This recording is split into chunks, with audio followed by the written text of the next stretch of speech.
Well, you guys look like you could be related. We kind So, of do. Hey, let's talk.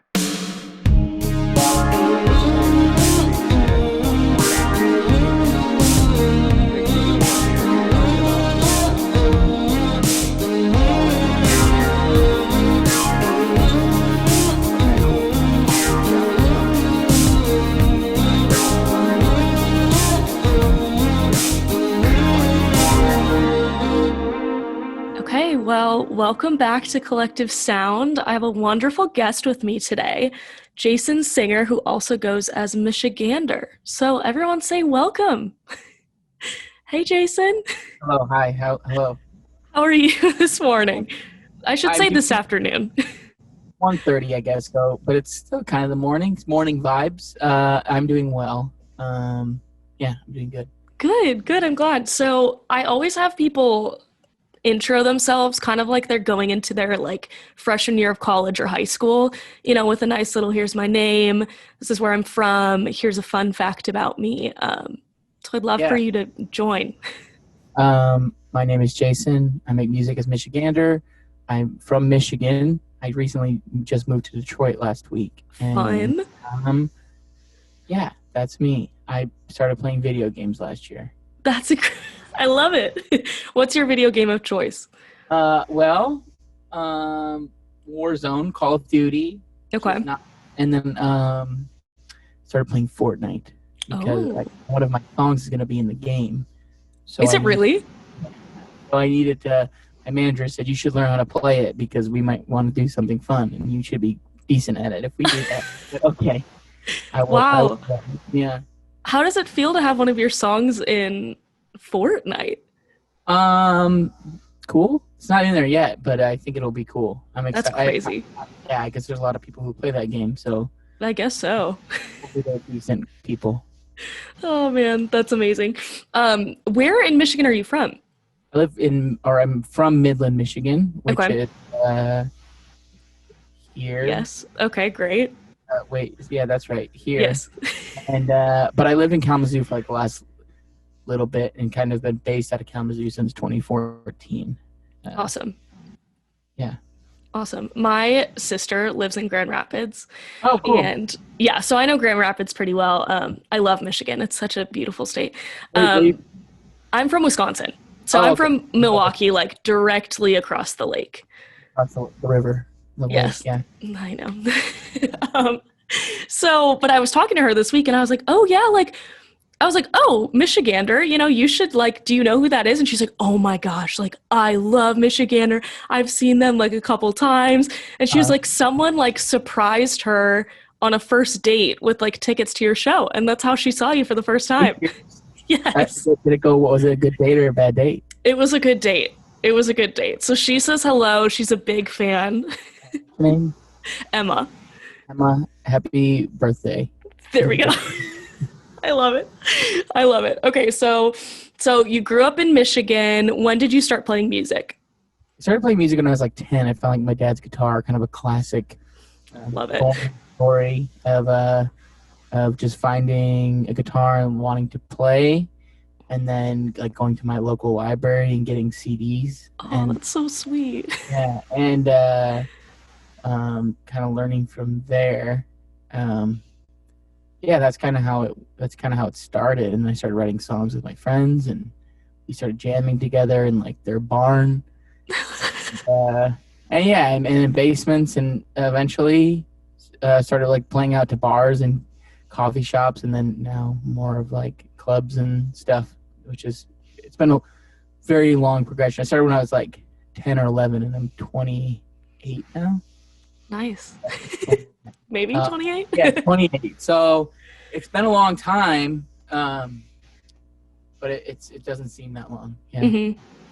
Who were the artists that really got you into music? Early on I was listening to a lot of whatever I could find at the library. So Yes.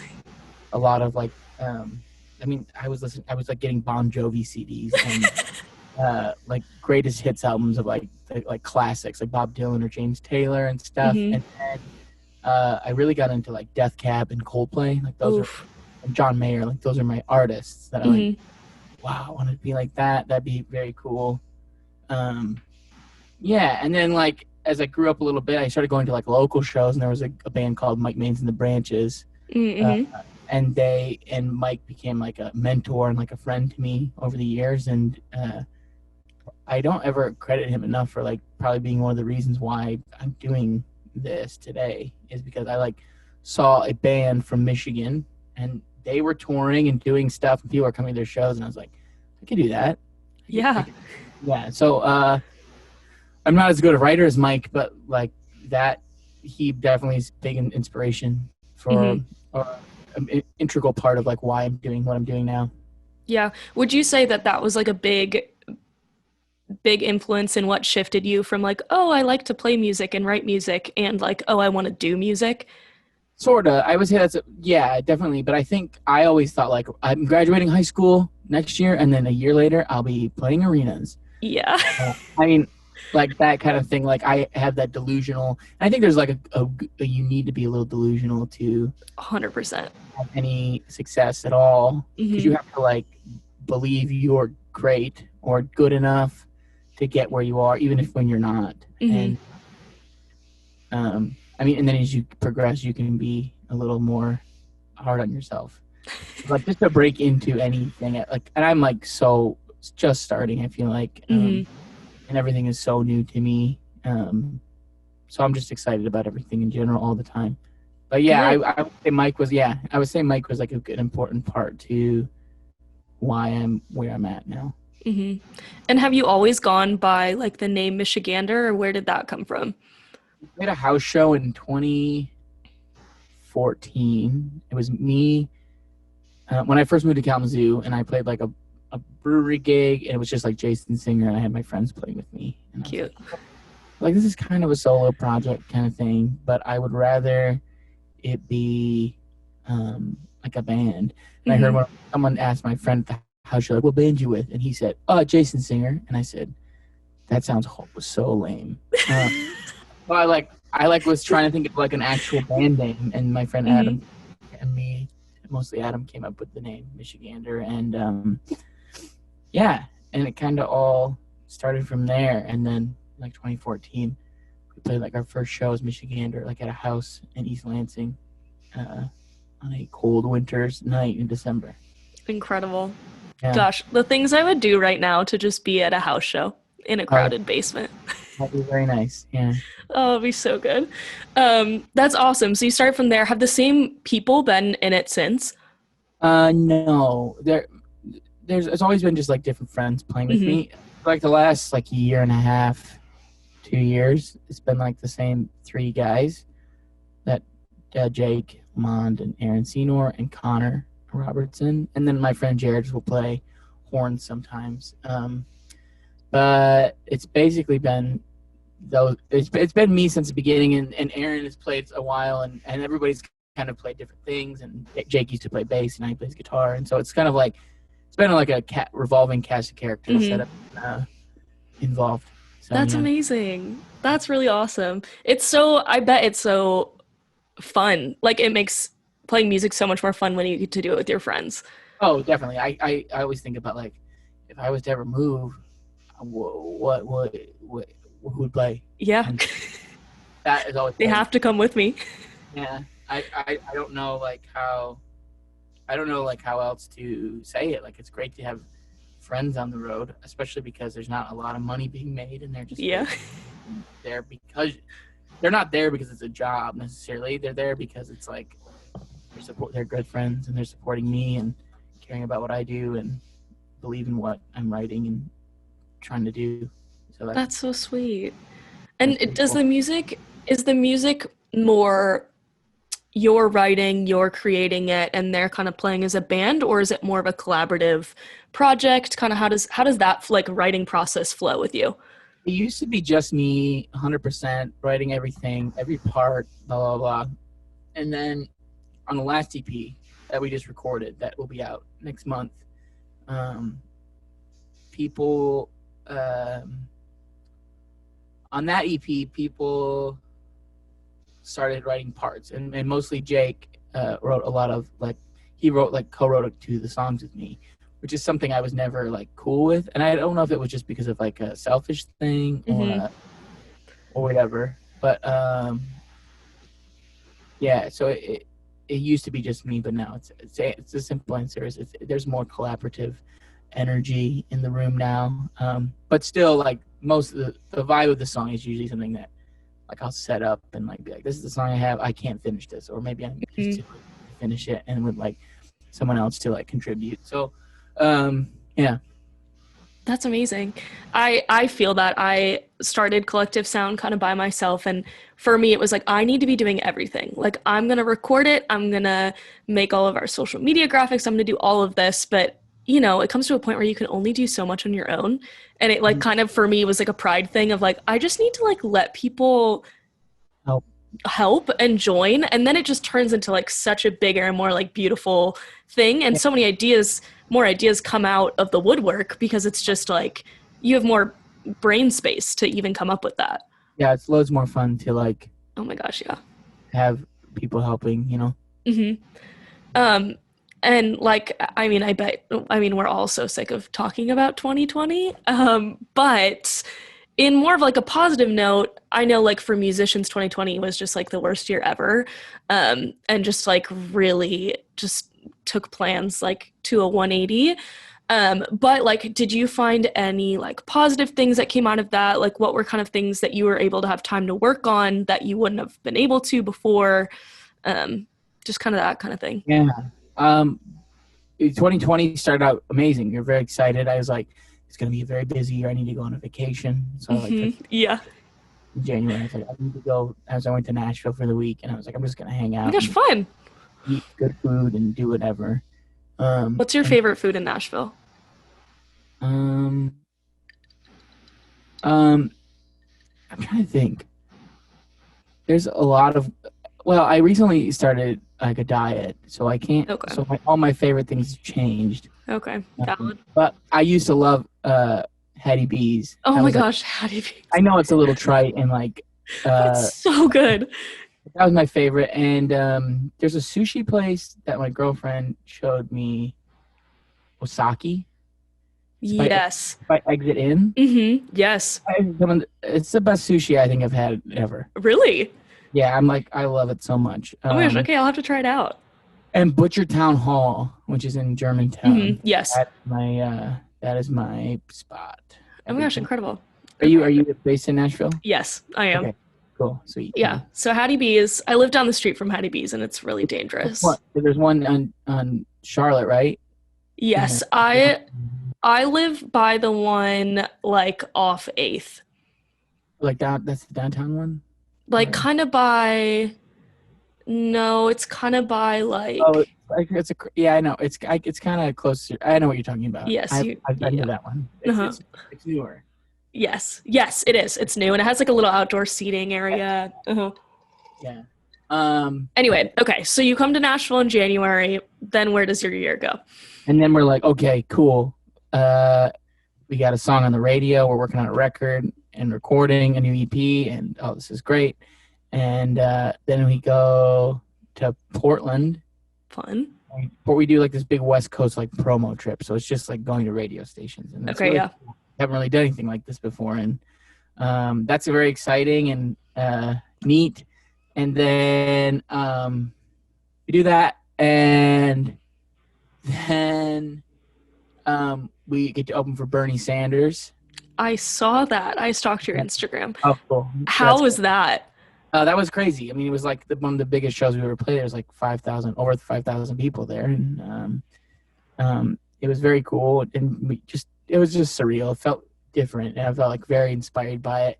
And then the next week, everything closed. Oh, just the worst. So it started out, and we had all these like festivals lined up, and all these tours and everything that we were gonna do, and it all ends, and that sucked so much. Yeah, I don't know any other way to put it, but it was very horrible. And eventually, the bright side of things is that I had a whole year to make the new EP. Okay. And normally I wouldn't have that much time. I'm a slow writer, and I'm a quick recorder, but a slow writer. And this time I got to like just for months and months and months and months just be able to like fine tune things, Mm-hmm. change things, and go back and record new things and all this stuff for these songs I already had written, because all the new stuff I was writing was just very reflective of the times that we were Yeah. in. And I felt like too many bands are going to be writing songs about like quarantine. Yeah.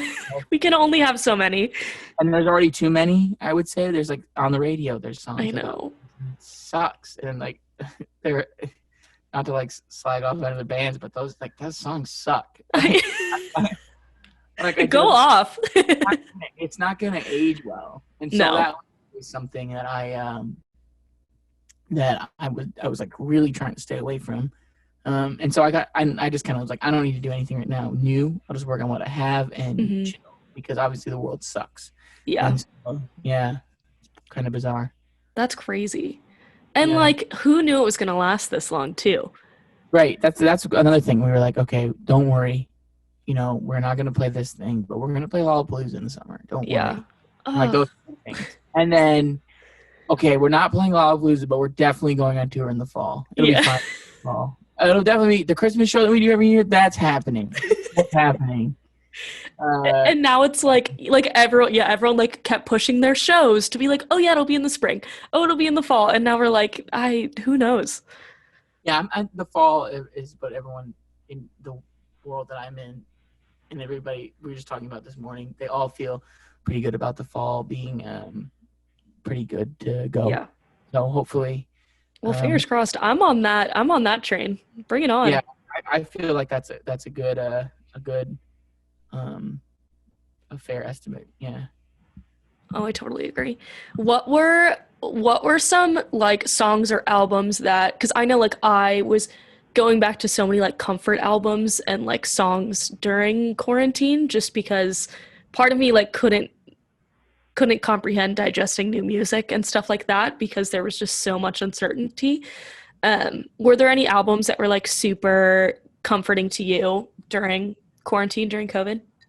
I felt like last year was just a lot of good music that came out. I mean, it probably goes without saying that like Phoebe put out a great record and, like that. Queen.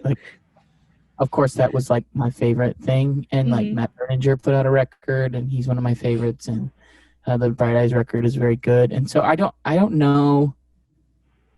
I think I usually buy all my favorite albums. Oh, the Fleet Foxes album was really good, and like I just a lot of new stuff came out that I was really excited about. And I didn't really listen to any old stuff. I just feel like every week, every month, there was just something new that I could listen to and like focus on. And I found a lot of like new smaller artists that I really liked. And just like they don't even have albums out, just singles, or maybe they have EPs out. I don't know.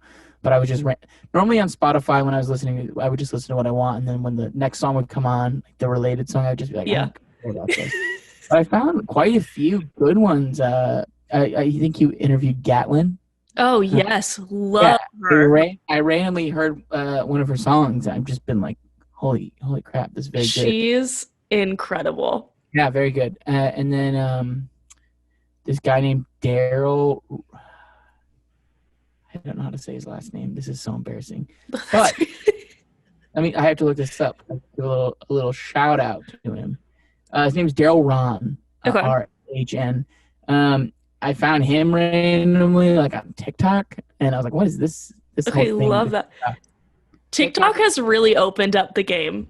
Yeah, I always made fun of it, but then like I was like, I could try this TikTok thing out for a while and see how it goes. I mean, thank you for answering my sliding into your TikTok DMs. Yeah, that's how we got connected. Yes, it is. Isn't that so funny? Yeah, that's crazy. Yeah, but Daryl was a guy I found in there, and he's like, his album just came out, and it's so good, and like, I know as everyone's starting to follow him, and like, Samia's record is out. And oh my gosh, so good. I don't know. There's so much music that came out, and then like some good live albums. I think I really watched a lot of live. I always watch a lot of live. Like, type in the name of the band and write full concert. Yes. I watch like, whatever I can find, and so that's always been exciting. And I kind of got into the Grateful Dead over 2020, which is something I've been needing to do. But yeah, I don't know. I'm trying to look over at my records and see if anything pops out. else. But those are kind of it. That's kind of it. Yeah. Those were such great answers. I Thank was you. listening to a lot of the same stuff. I started listening to your stuff, so that was a big one for me. I'm pretty Well, sure, I think Reds was on my like top 100 songs really? of 2020. Yeah. Sounds good. John, John, John Schwally, aka John Lewis, showed me that when I interviewed him. And I was like, oh, great, like, awesome, I'll listen to it. And it just, like, feels, I just feel like the chorus of that song is, like, so comforting of, like, yeah, you don't have to figure it out. Yeah, but yeah, that's what it's about. It's about my friend who had like a mental breakdown a few years ago, and Yeah, yeah, yeah. big part of my year. So I listen to a Cool. lot of that. I've known Gatlin for years. Her stuff is just, like, always incredible. And I'm the same. I listen to, there's this, like, one Bon Iver live concert that I have just watched, like, too many times to count. The NPR one or a different one? The NPR one, yes. Yeah. So good. Good, yeah. Oh man. Okay, so you know, touring gets canceled, you work on this EP. So most of the EP you had written before quarantine, right? Mostly, yeah. Most of it was written in like December, Okay, November, cool. December, and like 'cause I finished up, like I put out Where Do We Go From Here, and then kind of just toured in the summer and everything, and started writing like, I would say like some of the songs, like there's two songs, there's a song called Better that kind of started um, before the year, and there's a song called Headlights that kind of started before, and Letdown was pretty quick. Like I wrote that like in end of the last of 2019, like and like a sit down write it kind of deal, which is kind of rare. And then there's like two songs. There's one called Saturday that we wrote on tour. I had Okay. to give the song, and then during sound check, we would play it to like figure it out. And so that was cool because it definitely sounds like the most live full song. And then there's a song called Okay. Oh, that just came out. Yeah. Yes, congrats. Thank you. I forgot. The song Okay was written during COVID. Okay. And I mean, it's very, it's my only song I like will nod to the times, but hopefully Yes. it makes it a little more timeless than that. Uh-huh. What else was there? There's a song called Together, and that's the closer, and that was also like written like in March, like Okay, week cool. 1 of everything. Yeah, and it's the lyrics are, if the world's gonna fall apart, maybe we're gonna be together, kind of thing. Oh, that's sweet. Which was the only comforting thing is like I know. what I'm going through right now is not I'm not the only one going through this, which everybody kind of felt like sentimental towards that idea. Yeah. And how we were all just like very much put on this like similar playing field of everything just sucks. Right. Big time. And just, oh God, I can't even. I'm like so sick of talking about how much the year sucks, but it's hard not to because it just was that bad. But 2021's looking up, hopefully. Yeah, hopefully. So the new EP coming out March 19th, correct? Did I just make that up? No, that's correct. Yeah, March 19th. Yes. Okay, cool. Eventually. Awesome. Where did that title come from?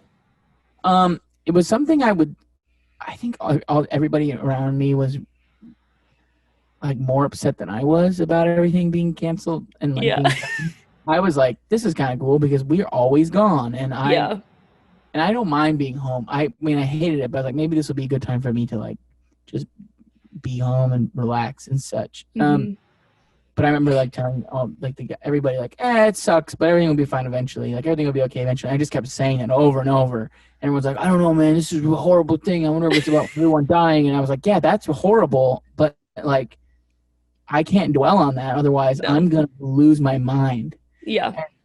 So I just kept saying that over and over. And then like I was just like, I got Illustrator and I like made these little like stickers. Love it. Those are so sick. I'll make sure we'll send you one. Gosh, I'd be honored. But I made these stickers and I was like, let's just sell these for like $1 or let's just give them away.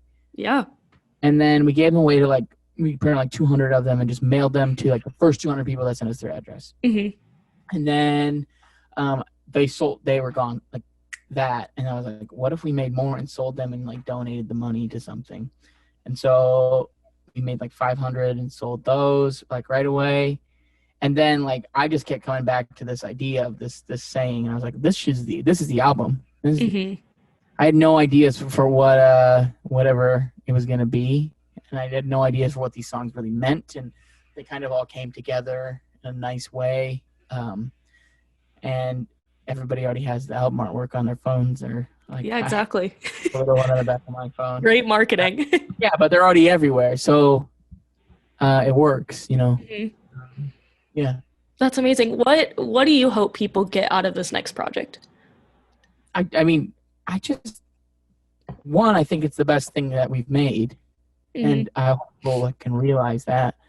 And two, I hope that I hope people just are comforted by new music. So like I said before, like the new music was the stuff that got me through the worst times. So hopefully things will be a similar vibe when people hear this music. Like I'm sure we're closer to the end than the beginning. Yeah. Of this, I would say, and hopefully this is the thing that pushes people through the finish line. Or 100%. I just want people to hear it. I've never been more proud of something, so it's exciting. That's amazing. Also, congrats on Letdown, climbing up that Billboard AAA chart. Very cool. Very, very How does cool. that feel? It's the weirdest thing. Like you dream when you're a kid of like being on the radio, or you dream of like anything, and all these. And so when it happens, you're like, "Holy cow!" People are listening, and people are caring. And like I'm talking, like every day I'm doing like interviews and these Zoom things with people. Yeah. It's exciting. It's just very exciting. Did you have a moment where you like first heard it on the radio? I can't remember. I've heard it a good amount of times. They play it on Lightning 100 a lot. Oh yeah, God, I love Lightning. Yeah, they're great. And so whenever I'm in town, I tend to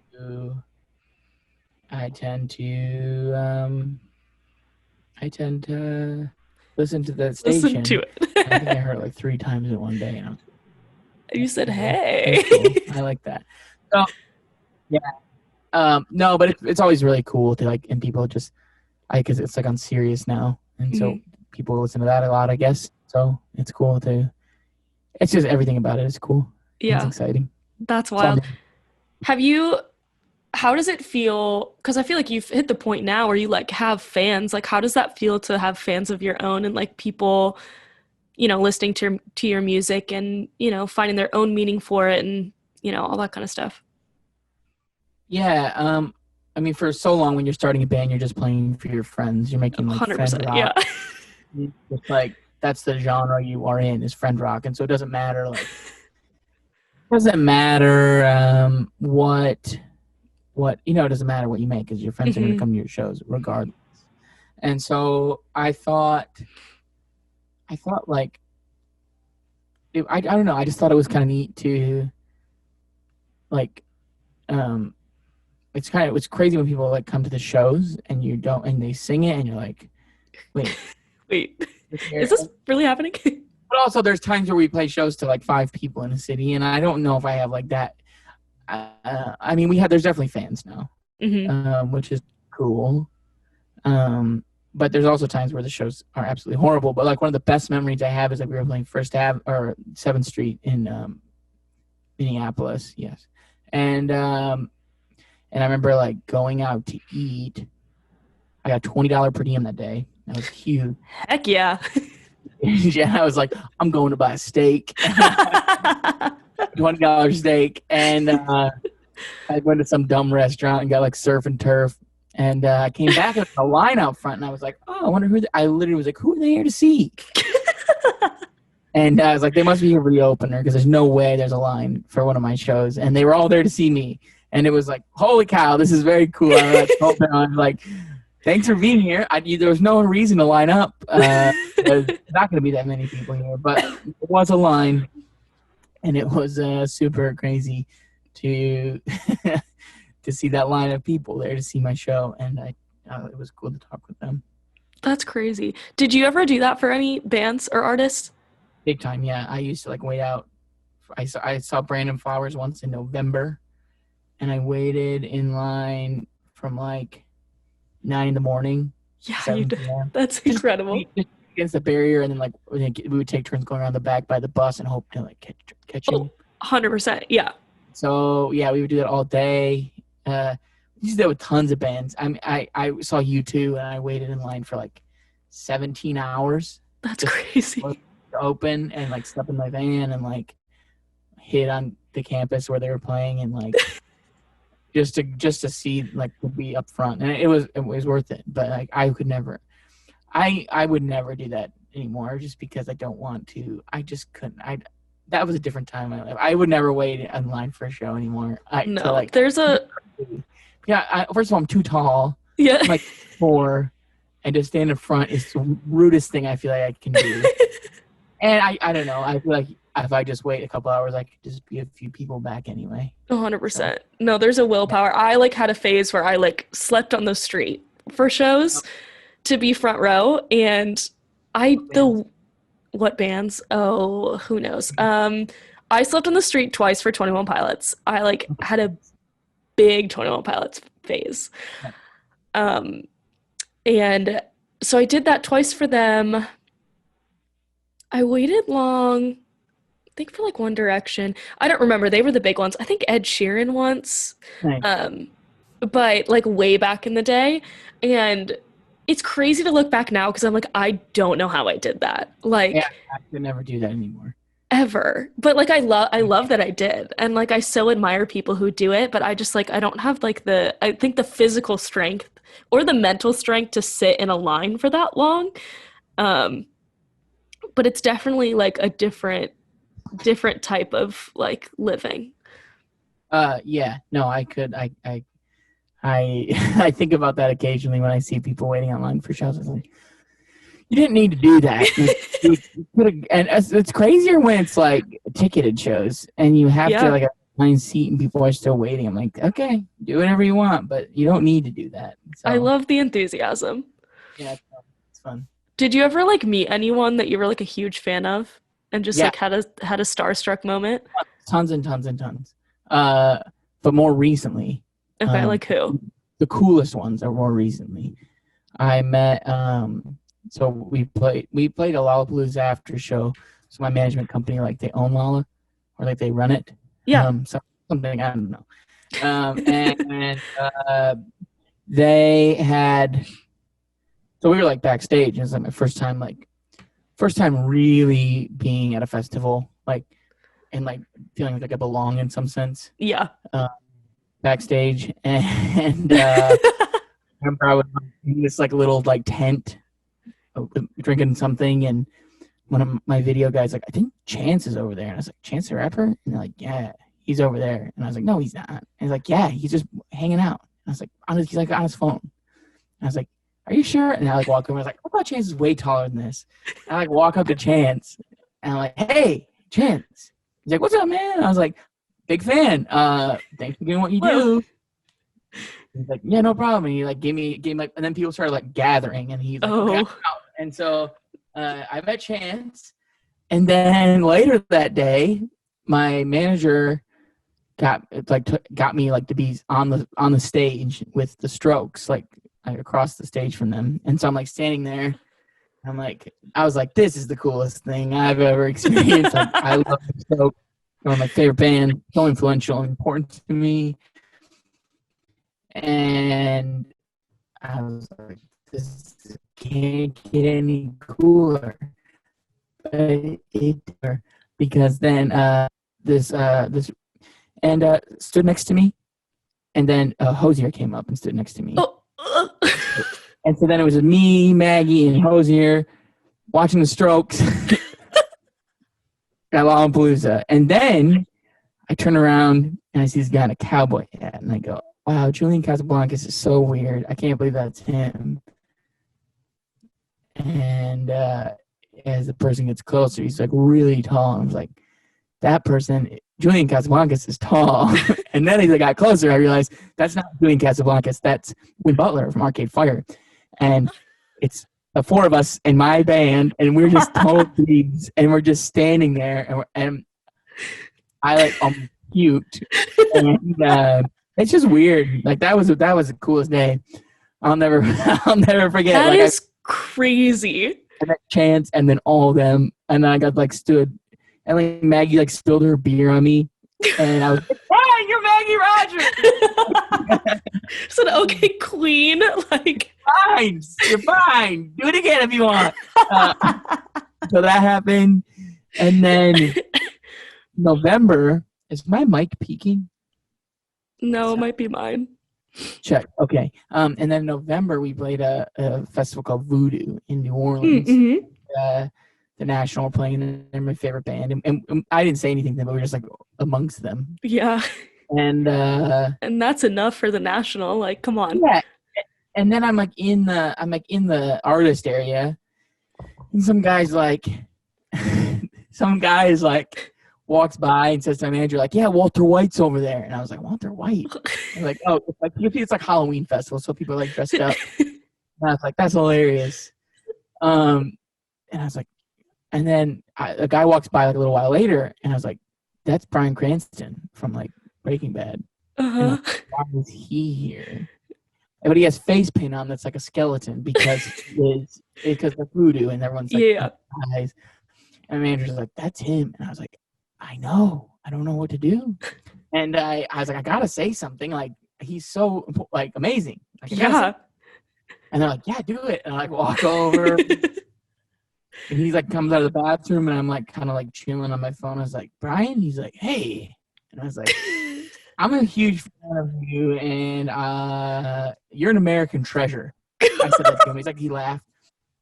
And I was like, I'm like really new to all this stuff, and it's just really, I'm like a new artist. It's like one of my first festivals, and it's crazy to meet you. He's like, oh, no, James, it's great to meet you. You're important, and like all this stuff. I'm like, oh my gosh. I got a picture with him. And, That's incredible. And then like later in the night, I was like at the little like artist bar, and there's like no one around, and Brian walks in, and he goes, Jason, what are we having here? And like, I was like, that is And you were so, like, I'll never. what a feeling. Yeah. And then when I'm left, he's like, Jason, it was great to meet you. Have a good night. And I was like, you too, Brian. And you said, see ya, Brian. What? Yeah, so nice, so nice. Those are the two most exciting days I've had as far as That's meetings. crazy. Yeah, yeah, pretty cool. Who's someone that you like is on your list that you're like, I have to meet them? That's a good question. I have a goal list, and I said I would like by 2025 to know Justin Vernon. Oh. But the minute you get in, take me with you. I hope that would be very cool. We can make a pact here that if I somehow get my way to him, I'll just bring you in. It's a deal. Okay, deal. Us over Zoom, perfect. Man, yeah, can you imagine like infiltrating that camp of like Justin Vernon? No, it's too scary, intimidating. I know. Yeah. Wow, those stories, I don't know if I'm ever going to get over those. I can't believe you met all those people. Yeah, it was crazy. I mean, I didn't talk to Maggie or Hosier or Win, but they were like right next to me, and I had a chance earlier in the day. So yeah, very, very cool, very exciting. Wow, that's wild. Well, what does 2021 have in store for you, Michigander? Hopefully some touring, some shows, kinda. Mm-hmm. Hopefully some festivals. That's kind of it. We as far as we can hope for now. I know. Yeah. Well, those are good things to look forward to. Every time, yeah. Oh my gosh, I love it. Okay, so now I have some rapid fire questions for you. Love these. Okay. Cool. And when I originally wrote them, they were supposed to be rapid fire, but some of them are a little more thought provoking. So like, don't feel pressure to answer fast. I'm gonna try to answer fast because I've always wanted to do rapid fire questions with somebody. So this is exciting. Oh my gosh. Okay, great. Okay, number one. I've never done these. Okay. Oh my gosh. Okay, great. Okay, number one. What's your favorite song at the moment? It's this song by Holly Humberstone called Overkill. She is everything. She is so good. So good. Yeah. Okay. I love that. Love that. Okay, good answer. Number two, what's the best concert you've ever been to? That's a good question. Maybe seeing the National at Voodoo last year was probably the most exciting. But or U2. Yeah. Okay. Good answers. Number three, what's your favorite lyric you've ever written?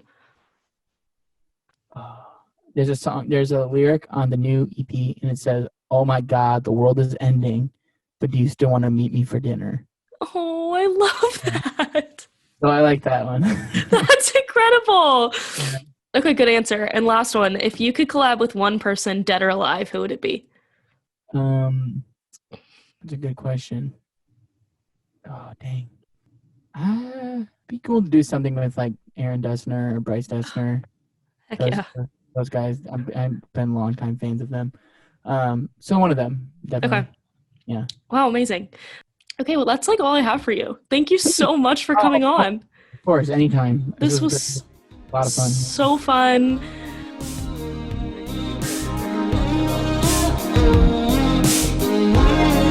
Collective sound.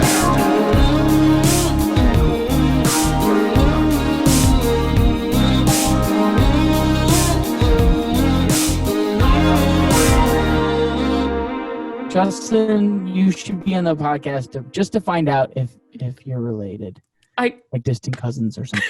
That's perfect. Getting more family. You're the first person to tell me that we kind of look alike, but you're right. Yeah, right when you said that, I was like, oh, you guys could be related.